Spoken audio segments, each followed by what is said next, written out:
లేట్గా ఎన్నో మంది ఎన్నో అలోపతి డాక్టర్స్ని తిరిగేసి అంత బాడీని అంతా ఒక డ్యామేజ్ కండిషన్లోకి తీసుకెళ్ళి లాస్ట్ చేతులు ఎత్తేసి సార్ ఏదో ఒకటి చేయండి అని హోమియోపతి దగ్గరికి వచ్చినప్పుడు కొంచెం మనం లైఫ్ స్పాన్ పెంచడానికి కొంచెం బెటర్ చేయడానికి పనికొస్తాయి. కానీ అదే కేసు ఎర్లీ స్టేజ్లో వస్తే ఈజీగా ట్రీట్ చేసుకోవచ్చు.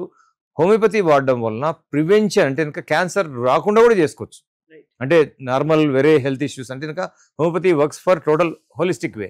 అంటే జెనెటిక్స్ లో కూడా వాళ్ళకు ఉంటే కూడా దాన్ని క్యాన్సర్ గా ఒకప్పుడు మనకి క్యాన్సర్స్ చాలా తక్కువ ఉండేవి. అసలు క్యాన్సర్ కేసెస్ అంటే అసలు ఊరికి ఒక్కరు కూడా ఉండేవాళ్ళు కాదు. అవును. गाँव में एक भी नहीं रहते थे कैंसर केसेस. अभी क्या हो रहा, पूरा गाँव में 10 केसेस 20 केसेस 20 केसेस 30 केसेस.